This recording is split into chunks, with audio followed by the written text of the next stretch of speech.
Hello hi மக்களே, எல்லோரும் எப்படி இருக்கீங்க? நல்லா இருக்கீங்களா? Welcome to my channel. இன்றைக்கி வந்து நான் சூரை மீன் குழம்பு வைக்க போகிறேன். இதுதான் அந்த சூரை மீன். கட் பண்ணி நல்லா சுத்தமாக கழுவி மசாலா எல்லாம் போட்டு குழம்பு கூட்டி ரெடியாக வச்சுருக்கிறேன். அதுக்கு வந்து 2 பெரிய வெங்காயம், 4 பச்சை மிளகா, கொஞ்சம் கருவேப்பிலை, இஞ்சி பூண்டு தட்டி வச்சுருக்கிறேன் உரலில். 2 தக்காளி கட் பண்ணி வச்சுருக்கிறேன். அதுக்கு வந்து பொரிக்கிறதுக்கு கொஞ்சம் மீன் எடுத்து வச்சுருக்கிறேன்.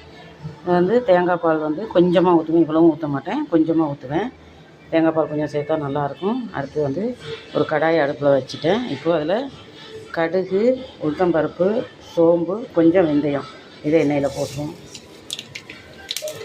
அது பொரியும் போது இஞ்சி பூண்டு பேஸ்ட், இஞ்சி பூண்டு பேஸ்ட்டில் இஞ்சி பூண்டு தட்டி வச்சுருக்கிறேன். நல்லா வாசனையாக இருக்கும் குழம்பு. இப்போ இதையும் சேர்க்குறோம். அது நல்லா எண்ணெயில் பொரிஞ்சோடனே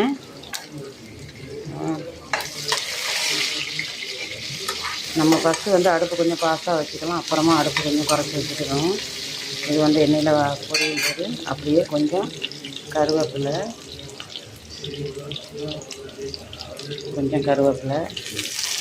நான் வந்து பச்சை மிளகா மீன்லேயே உடச்சி போட்டுட்டேன். தனியாக எண்ணெயில் போடாமல் இதிலே போட்டுட்டேன். குழம்பு ரெடி பண்ணி வச்சுருக்கேன், அதிலே போட்டுட்டேன். நீங்கள் வந்து எண்ணெயிலையும் போடலாம், இல்லைன்னா அந்த மாதிரி இதிலே போட்டுக்கலாம். நல்லா பொரிஞ்சோன்னா இஞ்சி பூண்டு வாசனை கம்மன்னு வருது, வாசனையாக இருக்குது. இப்போ வந்து நான் 2 வெங்காயம் கட் பண்ணி வச்சுருக்கிறேன். வெங்காயம் போட்டுக்குவோம்.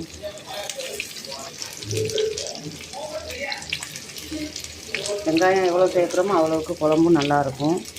மீன் குழம்பாக இருந்தாலும் சரி, கறி குழம்பாக இருந்தாலும் சரி, எதுவாக இருந்தாலும் நல்லாயிருக்கும். இப்போ வந்து நல்லா இதை வதக்கி விட்டுருவோம்.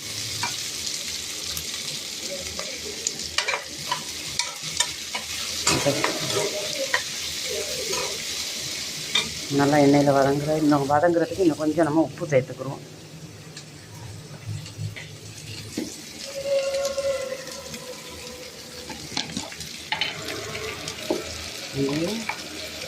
ஒரு 1½ கரண்டி உப்பு. இந்த கரண்டியில், குட்டி கரண்டி தான் இதை நான் 2 கரண்டி சேர்த்துருக்கேன். பத்தலைன்னா சேர்த்துக்கலாம், அதுவே கரெக்டாக இருக்கும்னு நினைக்கிறேன். நல்லா எண்ணெயில் வெங்காயம் பொன்னிறமாக வரணும், ரொம்ப பொன்னிறமாக இல்லை, ஓரளவாக. கட் பண்ணி வச்சுருக்கிற தக்காளி சேர்க்க போகிறேன்.